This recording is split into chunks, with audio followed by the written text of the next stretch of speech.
देखें, ये असम्बलियों के इलेक्शन जनरल इलेक्शन ही हैं और जो इंतखाबात यानी जिस असम्बली का टेन्योर चाहे उसका इलेक्शन कभी भी हो, उसका जो टेन्योर 5 साल जब होगा तो वो जनरल इलेक्शन ही कहलाएगा।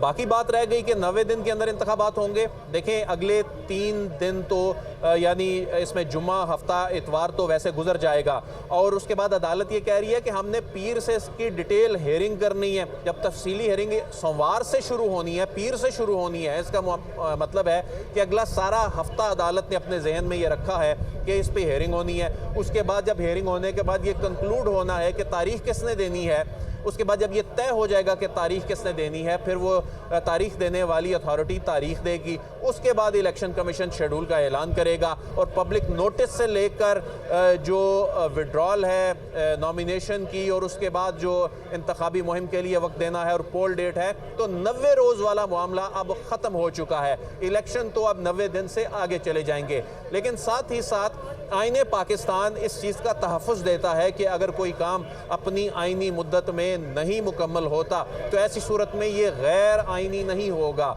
बहुत से ऐसे मामलात होते हैं जिसमें आइनी जो वो रिक्वायरमेंट होती है उन तारीखों की, वो डेडलाइंस की, वो पूरी नहीं होती तो वो गैर आइनी नहीं हो जाता।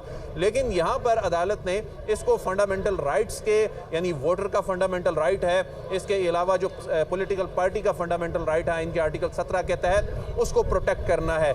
यहाँ पर उस बहरानी कैफियत जिससे बहुत से सवाल जिनके जवाब मुल्क में कोई देने को तैयार नहीं है, अगर कोई इस सवाल का जवाब देने के लिए सामने आता भी है तो दूसरा इदारा इसको मानने के लिए तैयार नहीं होता। तो ऐसी सूरत में इन सवालात के जवाबात तो बिलाखिर आने ही हैं। यानी अब 90 रोज़ में इंतखाबात होने से ज़्यादा बड़ा प्रॉब्लम ये है कि एक हैजानी कैफियत है, इसको कैसे ख़त्म करना है। बड़ा मामला ये है कि क्या मुस्तकबिल में ऐसी सूरत हाल पैदा होगी तो क्या ऐसा ही बहरान पैदा होता रहेगा। अब इस मामले को सेटल तो होना है और अब ये मामला चूंकि 184(3) के तहत यहाँ टेकअप हो चुका है तो अब इस जो लाहौर हाई कोर्ट में मामला चल रहा है उस मामले में ऐसे लग रहा है कि अब ये मामला वहाँ पर तय होने की बजाय यहाँ तय होगा। लाहौर हाई कोर्ट ने अगरचे इस पर फैसला सुनाया, लेकिन लाहौर हाई कोर्ट की जानिब से फैसला सुनाते हुए इलेक्शन कमीशन को ये बाउंड कर दिया गया कि आपने मुशावरत करनी है गवर्नर साहब से।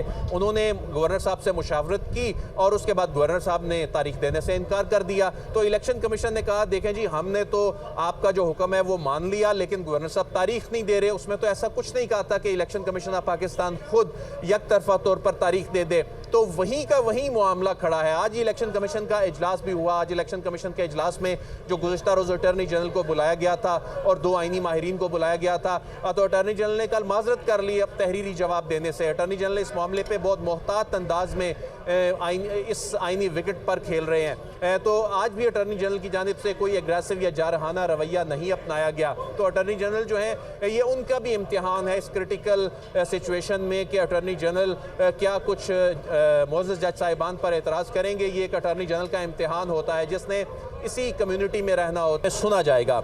इलेक्शन कमीशन फरीक बन गया। इलेक्शन कमीशन को नोटिस जारी होना था।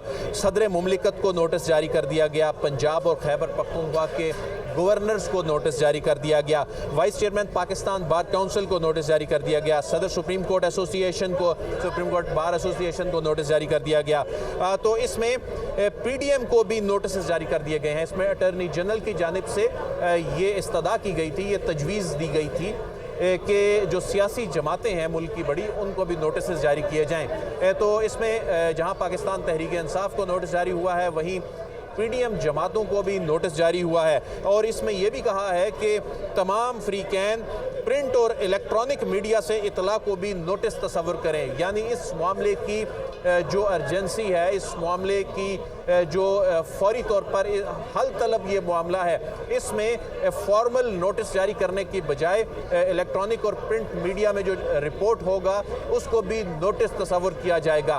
तो इसमें ये तकरीबन दर्जन से जायद, 1 दर्जन से जायद इसमें जब फ्रीकैन बन चुके हैं, उन फ्रीकैन को सुना जाना है, उनके वकला को सुना जाना है। और उसमें वो फ्रीकैन भी आ चुके हैं जिनकी जानिब से बहुत से एतराज़ात सामने आ चुके हैं और बहुत से एतराज़ात अभी